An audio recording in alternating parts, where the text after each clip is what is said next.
Welcome to the Chapters and Chai Book Club. I'm Amanda. And I'm Francesca, and we're two sisters that love reading, but our book styles are quite different. So grab your favorite drink, settle in, and let's turn some pages together. Yay! So today we are just having a nice, refreshing, what was it? Mango passion fruit soda. Yeah, mango passion fruit.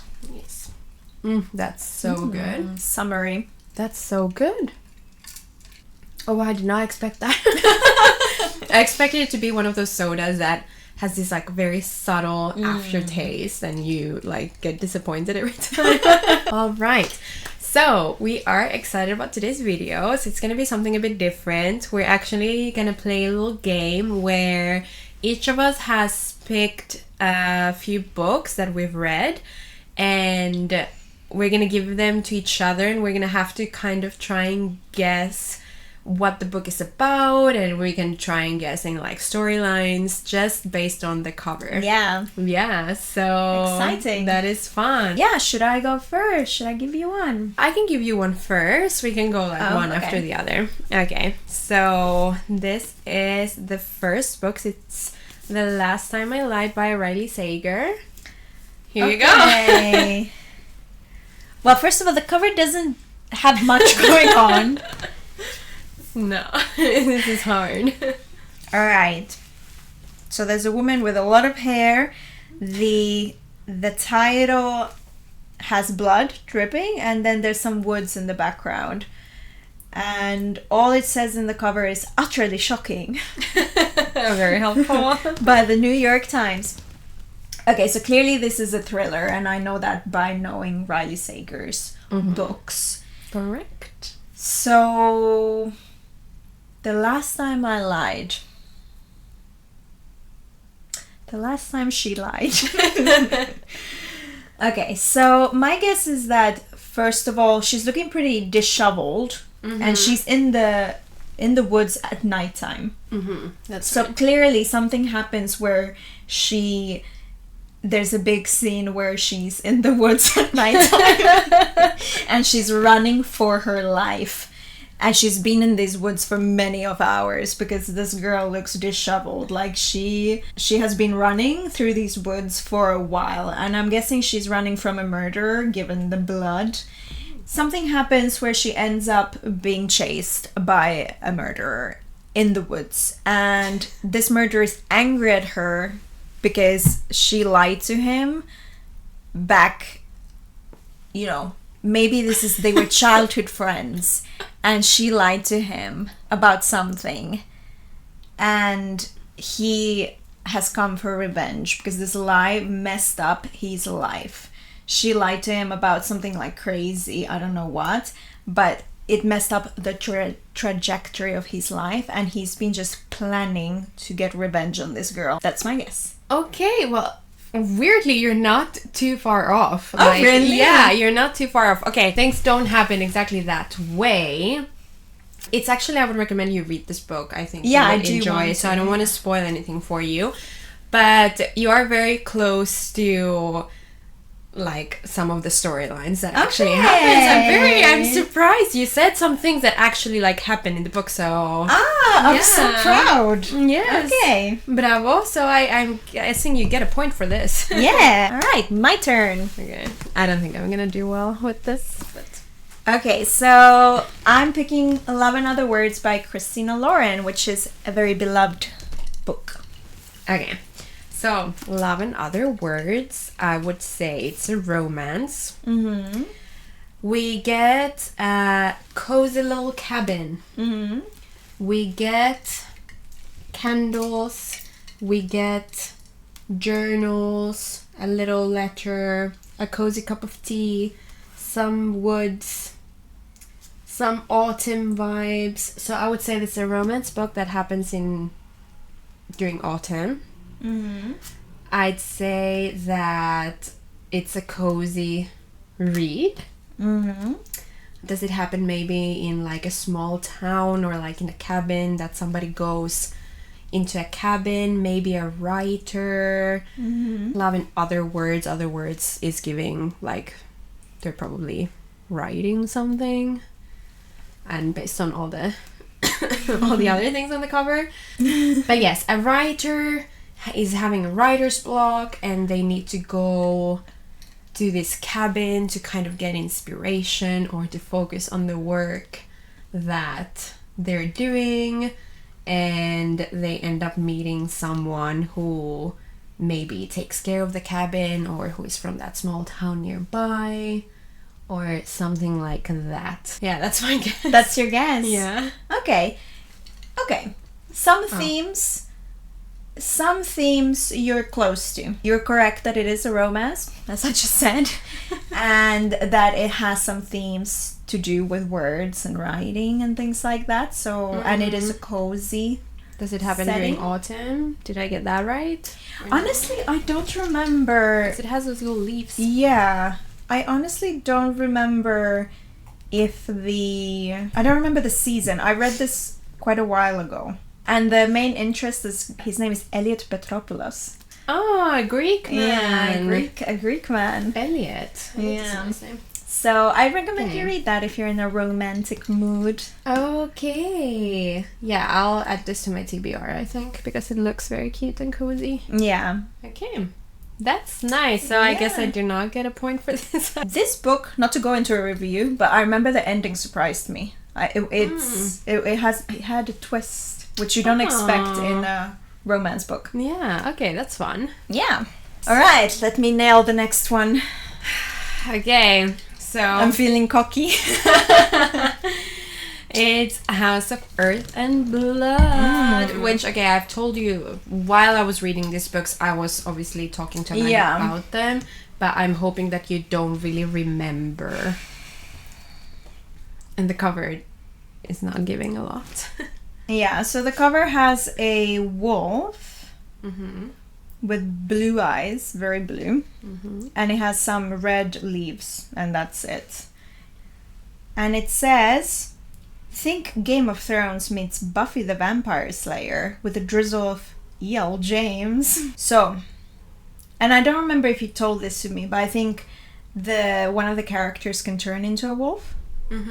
So clearly this has to do about that character that can turn into a wolf, but this wolf is a supernatural wolf. They're very strong because those blue eyes are supernatural. This isn't any regular wolf. So I mean, if a character can turn into a wolf, doesn't that already make it a supernatural I mean, wolf? yeah, but this isn't just like a character human that turns into a wolf. That's just a regular wolf. Like, this wolf has powers while they're a wolf, and they have some sort of connection to the autumn court because the leaves are red, and I know fantasy worlds have courts. So it's an autumnal wolf, and it says Game of Thrones, so obviously this is gonna have some sort of, this wolf will play a part in some sort of politics, but also it says vampire, Buffy the Vampire Slayer, so, and I think I remember you mentioning this book will have vampires, so vampires, werewolves, makes sense. And then E.L. James, isn't E.L. James the writer of 50 Shades of Grey? So that tells me that this book definitely has some spice. Now, why else would they say 50 Shades of Grey in the cover? I'm actually thinking about that. Unless if it's not spice, because you're clearly telling me it has no spice, it means that You're reading my it means that then maybe there's like a dominant relationship where one is dominant and the other one isn't. So this wolf is a girl and she is in love with somebody who ends up being very dominant. You look so pleased with yourself. That's all I'm gonna guess, because I obviously know a little bit of the like storyline because you shared, so it wouldn't be fair for me to go into those details, but that's what I could guess from the cover. It has a person who can shift into a wolf. That's all you got correct. So what are the red leaves about? Does the color have anything to do with anything? I mean, I think it's about the blood. Ah. As in the House of Earth and Blood, which is the name. Oh, I didn't even look at the name. Next book I picked for you is Daisy Hates. Daisy Hates by Jessa Hastings. Okay, there's a lot going on this cover. Okay, so what do we have on the cover? We have the flag of Italy. Mm-hmm. We have some tigers. We have a washing machine. We have our beloved Jesus Christ. We have some Converse, some picture frames, a magnifying glass, some guns, some little flames. I guess the daisies are for the name Daisy, so I'm not gonna pay much attention. What are these sticks? Are these eagles? These are magnolias, right? Yeah. Yeah. Okay, which is from the other book series, but they are in the same place. It looks like a chaos based on this. Okay, so we follow Daisy Hates. Daisy Hates is a girl. Mm-hmm. Daisy Hates is... Based on all of this, I would say that she's not in high school. That Okay. she is past the age of 18, Mm-hmm. but still young. I think Daisy is... Is this the first book? Of the Daisy Hates, yeah. Okay. Maybe she is part Italian. Mm-hmm. I wonder if this has like actual Christian themes, or if this is more of a metaphor of her kind of suffering Okay. for the good of others. Mm-hmm. This is also, I don't know, the tigers and the guns, it's giving mafia. Italian mafia. Mm-hmm. Okay, Italian mafia, I can work with that. And Italians, I think they're very Catholic. Mm-hmm. So maybe that's the connection here. So her family, her father or her uncle is in the Italian mafia in like New York or something. Okay. And the washing machine is for money laundering. Money laundering, the guns for the mafia. Picture frames, because I noticed that there's a picture frame here also. Yeah. What are the picture frames? They are gold. So she has money, but that would make sense with the mafia. Maybe it's just a picture of her life. Okay. Like a slice of life. A slice of life book about mafias. Yes. I would think that there's probably some type of a like romantic interest in this. Okay, that's all I got. Okay. You are correct about the mafia plot line. So Daisy her family is part of the mafia. Is it the mafia or are they just criminals? No, I think it's part of the mafia. They have a strong connection with Italy. However, I don't think they are Italian, Okay. but they have a house in Italy and they go there a lot. The picture frames have to do with, so they are big, that family is big into art stealing. So they go into museums and steal really expensive art. And that's their like main thing Right. that they do. Okay. And it is a romance between Daisy and somebody else. Yay, ooh, I get a point. You get a point. You get a Thank point. So we both have a point then. Yes. Coming up to my last book, it is Quicksilver by Callie Smart. Ooh. Good luck. All right. So we have a man, first of all, that is tearing up, but the tear is no regular tear. This tear is silver. And then there's a lot of butterflies. Butterflies, the devil is in the details. And then it says, strike the deal, pay the price. And then this man is he's got a sword and he's wearing, looks like armor, and he's got tattoos. And he looks in general like he's in pain. But the sky has a lot of stars where it gives me that they are in a fantasy world. Like this is not the woods on Earth. This is fantasy woods. Okay, so Quicksilver He's got a silver thing, so silver clearly has something to do with this. Okay, so this man, his blood and tears are made of silver. That is his thing. If he bleeds silver. And yeah, but isn't quicksilver like, it's that substance? Mm-hmm. So that's what he's made of. This man is a soldier with this magical ability of being made of silver, which makes it very difficult to kill him. Because men with quicksilver blood can only be killed with specific ways. Now, the main character strikes a deal with this man, as it says here, to protect her because he's a soldier. But she needs to pay a price for this. And this price is... This man is clearly in pain, okay? This man is immortal, but he does not want to be anymore. He wants to die. He's over this life, but he cannot die unless a specific woman does something. So he's like, I will protect you through whatever, through this journey. They're on a journey through the woods. So she needs his help to take her through the woods. And then once he's done it successfully, then she will kill him and his pain will be over. Now the butterflies have to do with that woman, and that woman is a butterfly woman. She's a fairy. She's a fairy that can turn into a butterfly, a magical purple butterfly.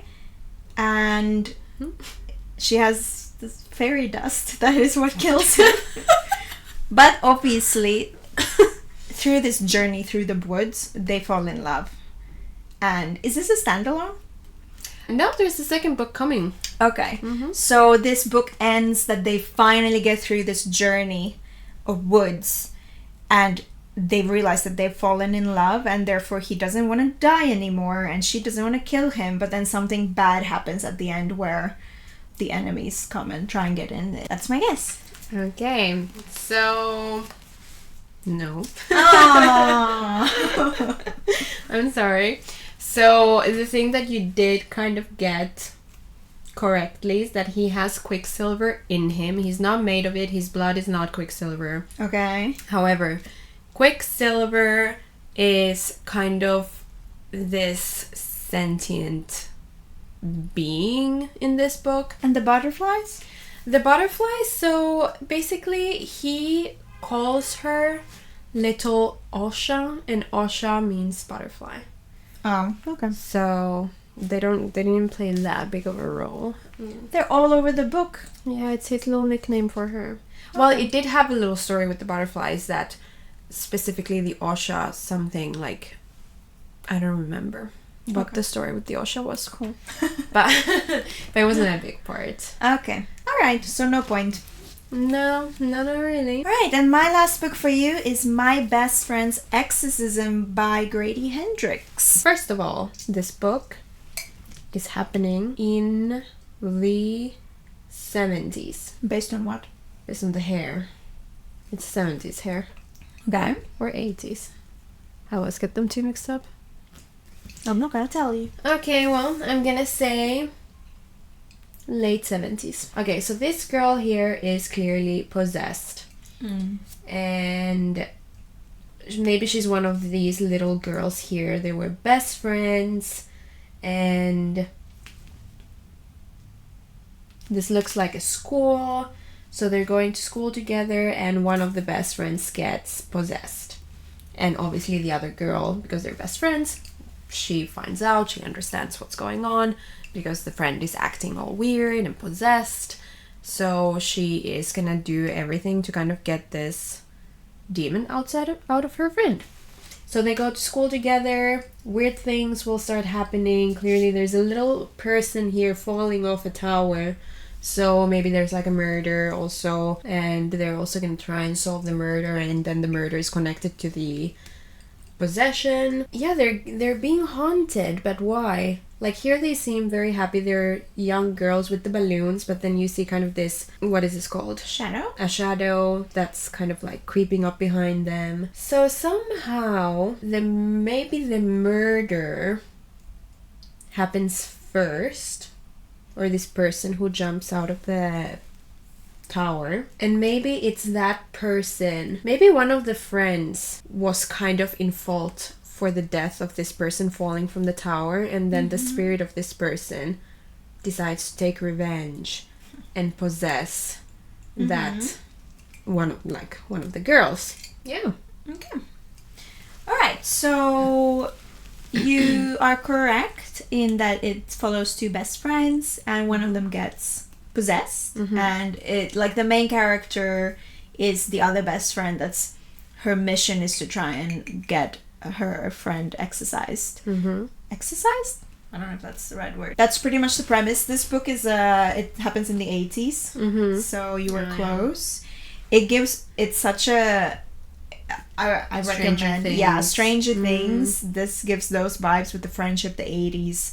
This book is not that scary. It's not like it's categorized as a horror book, but it's so heartwarming, the friendship, and I cried at the end of this book. Oh my goodness. I recommend, but it's a summary read, so maybe in the summer. But I'd say you get a point because you got it, then you got a bit derailed with the murder investigation stuff. I got creative. Yeah, but the first instinct was right.